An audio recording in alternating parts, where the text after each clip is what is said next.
La Segunda Guerra Mundial. Ese evento catastrófico que acabó con la vida de más de 50 millones de personas, en donde se vieron involucrados personas de todas las clases sociales y que definió el mundo tal y como lo conocemos. Fue uno de los acontecimientos más importantes de la era actual. Pero ¿qué hubiera pasado si hubiera terminado diferente? El día de hoy veremos la historia de uno de los mods más conocidos de Hearts of Iron 4.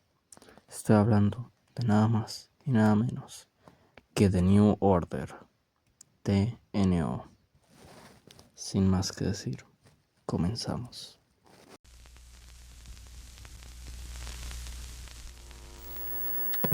En general, se dice que la Segunda Guerra Mundial comenzó el 1 de septiembre de 1939, aunque las acciones expansionistas del Imperio del Japón y la República de China, liderada por el nacionalista Kuomintang, ya estaban envueltas en una guerra, conocida como la Segunda Guerra Sino-Japonesa, desde el año de entreguerras de 1937.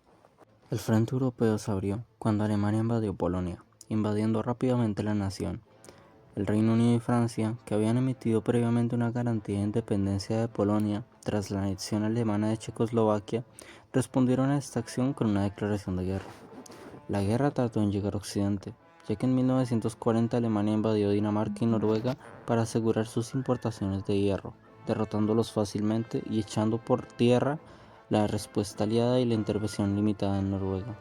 El ejército alemán luego giró hacia el oeste, invadiendo Francia a través del Benelux. Los alemanes lograron rodear y destruir la mayor parte de la fuerza expedicionaria británica en Dunkerque y obligaron al reducido ejército francés a rendirse, poniendo así fin a la participación de la Francia metropolitana en la guerra. Después de la dramática y rápida caída de Francia, el ahora confiado Reino de Italia entró en la guerra del lado de las potencias del eje, dejando una gran parte de la Marina Real atrapada en el Mediterráneo, después de una audaz operación de los Fallschirmjäger alemanes para capturar Gibraltar, dejando la boca del Mediterráneo cerrada a los refuerzos británicos. Las fuerzas italianas, aprovechando la oportunidad, avanzaron hacia el norte de África y derrotaron con éxito a los egipcios, mal equipados y entrenados, mientras que los defensores británicos cayeron poco después, ya que sus escasos suministros no sobrevivieron a los de los italianos.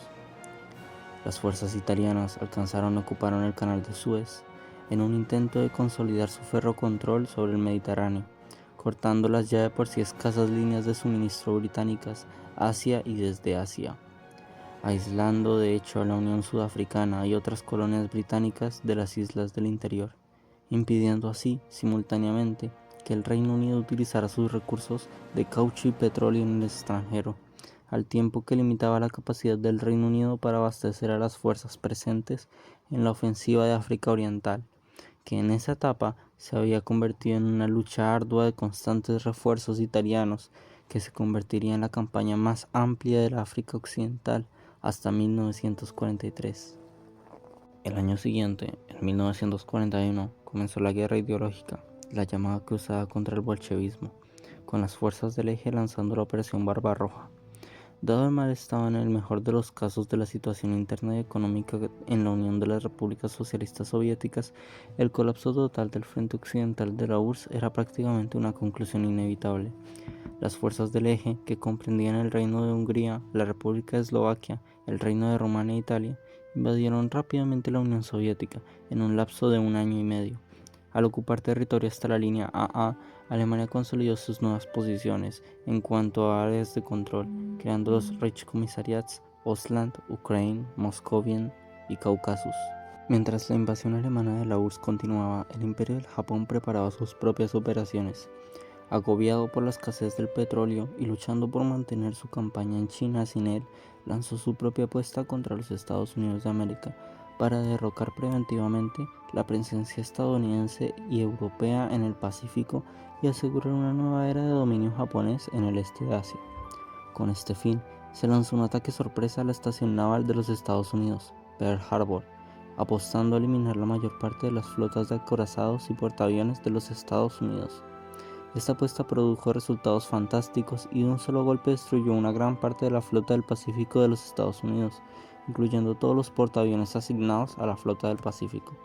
tal vez incluso más milagrosa o más catastrófica para los Estados Unidos, destruyendo la mayoría de las reservas de petróleo de ellos en el Teatro del Pacífico, con la destrucción de varias instalaciones de almacenamiento de petróleo en Hawái. Con el dominio naval de los Estados Unidos ahora fuera de cuestión para el futuro inmediato, los Estados Unidos se encontraron en la peor posición que se les podía haber presentado, obligados a reconstruir una gran parte de su armada, prepararse para la guerra con poca antelación y, peor aún, defender territorios lejanos a los que no tenían ni la infraestructura de la flota para alcanzar y apoyar, ni las fuerzas terrestres para defender adecuadamente. Así, mientras la esvástica se izaba sobre las torres de un Kremlin bombardeado y destripado, el Imperio del Sol naciente plantó su bandera en Midway, Guam y Filipinas. Pronto se tragó los territorios británicos y condenó a las posesiones francesas en Asia a un futuro bajo los diversos estados satélites de Japón.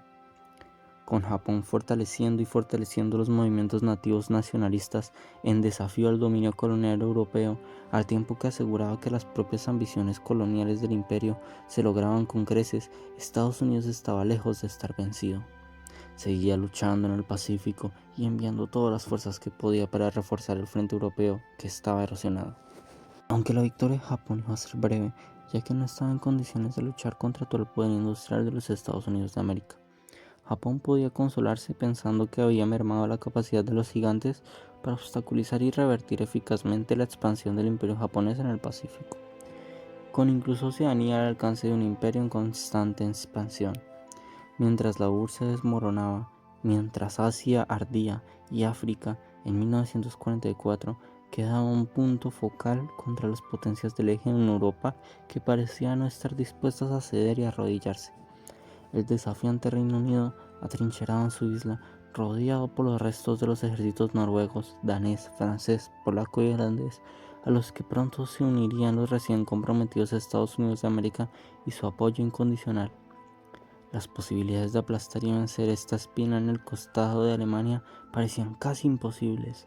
Sin embargo, todo lo que hizo falta fue una tragedia y un cuchillo en la espalda, nada menos que de la República de Irlanda. Mientras Alemania lanzaba lo que parecía una apuesta imposible, la Operación León Marino para finalmente dejar fuera de la guerra a los británicos y a sus aliados restantes del Imperio y la Commonwealth, Irlanda parecía aceptar la inevitabilidad de la victoria del Reich, invadiendo y ocupando Irlanda del Norte, asegurando la pérdida del mar de Irlanda y otorgando a los alemanes la capacidad de estrangular los convoyes del Atlántico, el flujo de suministros y esfuerzos estadounidenses al asediado Reino Unido, ahora severamente estrangulado. Incapaz de montar una respuesta ante la invasión alemana de suelo británico, los aliados concentraron la mayor parte de los esfuerzos en repeler la invasión de las islas propiamente dichas, entregando la isla de Irlanda a la República. Mientras la Kriegsmarine se abría paso a través de la muy disminuida Marina Real, la Luftwaffe echó a la Real Fuerza Aérea del Cielo de manera espectacular.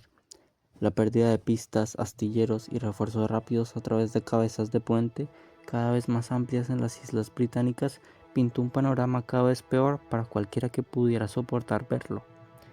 A pesar de la enérgica resistencia, por más feroz y sangrienta que haya sido la Wehrmacht sobre el terreno, las doctrinas que no habían logrado salvar a Polonia, Francia, Noruega, Dinamarca e incluso la sufrida campaña de África Oriental, ahora no lograron salvar al Reino Unido. Con la retirada final a Escocia de los últimos restos de las fuerzas estadounidenses y libres que habían luchado por mantener el último bastión de la Europa libre, el Reino Unido, de Gran Bretaña e Irlanda del Norte, capituló y poco después se rindió por completo al Reich alemán. Con esto, la isla se fragmentó en los estados independientes de Gales y Escocia, aprovechando la oportunidad para declarar la independencia y ahorrarse el destino de Inglaterra ahora caída.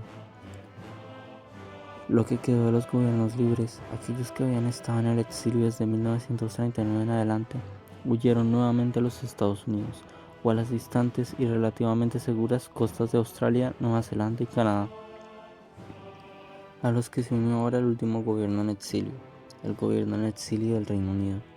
Incluso mientras rugían desafiantes para conseguir luchando desde estos los últimos dominios del imperio. En verdad, esto marcó el fin de gran parte de la participación de la Commonwealth en la guerra, de cualquier manera tangible e inmaterial, con Australia declarándose una república para ahorrarse en el Pacífico, mientras que Canadá y Nueva Zelanda asumieron ahora posturas defensivas con lo que quedaba de las fuerzas británicas y de la Commonwealth. El propio imperio colapsó en poco tiempo. El Raj británico de la India, ya en tumulto en 1943, se fragmentó en fuerzas cada vez más rebeldes y dispares, mientras que sus posesiones africanas fueron devoradas por poblaciones italianas, alemanas e incluso nativas, ya que el resentimiento de años de dominio colonial vio el colapso incluso de los franceses libres, salvo su último y exiguo bastión en África Occidental y en otros territorios insulares más pequeños. Pearl Harbor, todavía dañado por el ataque japonés inicial, se enfrentó a otro ataque una vez más, esta vez uno del que no se recuperaría. El 4 de julio de 1945, la gente de Hawái quedó cegada para siempre por el segundo sol que salió de repente en el cielo de la madrugada. Una bomba atómica había caído sobre la isla, transportada por un bombardero alemán de largo alcance en el vuelo más grande de la Luftwaffe, que volaba desde Europa a territorios japoneses en el Pacífico. 50.000 personas murieron en un instante y la flota del Pacífico de los Estados Unidos quedó en reposo para siempre, si no se hundía, al menos irradiada hasta el punto de ser fatal para cualquiera que se atreviera a abordarla. Muchos más morirían en los días siguientes por envenenamiento por radiación, heridas iniciales por la explosión y la desintegración resultante de todos y cada uno de los servicios. Los Estados Unidos optaron rápidamente por salir de la guerra, por temor a nuevos ataques nucleares. El Reino Unido cayó rápidamente después con la evacuación de las tropas estadounidenses. Después de la conquista de los enemigos jurados del eje y la rendición condicional de los Estados Unidos, se firmaron múltiples tratados de paz que dividieron los antiguos territorios aliados entre las potencias del eje. Los territorios africanos, británicos y franceses se dividieron entre Alemania e Italia, y Japón obtuvo el control del este de China y la mayoría de las islas del Pacífico. El antiguo Reino Unido se balcanizó en Inglaterra, Gales y Escocia, países colaboracionistas. También se creó una guarnición en Cornualles para permitir a Alemania mantener el orden en la isla. Francia quedó bajo un régimen simpatizante de Alemania y Bretaña fue restablecida, aunque no con un sentido de dedicación al pueblo bretón, sino como una zona de amortiguación útil para asegurar un puesto comercial permanente, libre de todo lo que el títere francés intentara incomodar a sus amos en Germania. España obtuvo partes de las antiguas colonias francesas como Marruecos. Los acuerdos de Akagi también permitieron a Japón obtener acceso a algunos puertos estadounidenses en la costa del Pacífico. Después de la Segunda Guerra Mundial, las potencias del eje se dividirían en diferentes esferas, preparando el escenario para las tensas relaciones de la era de posguerra. Y esto, señoras y señores, es todo. La historia de la Segunda Guerra Mundial en el universo de TNO. Espero que les haya gustado el video y les pido perdón si en algunas ocasiones me trabé al hablar, porque no había hablado tanto desde hacía mucho tiempo ya, además de que me acabo de despertar. Espero que les haya gustado. Nos vemos en una próxima ocasión. Chao, chao.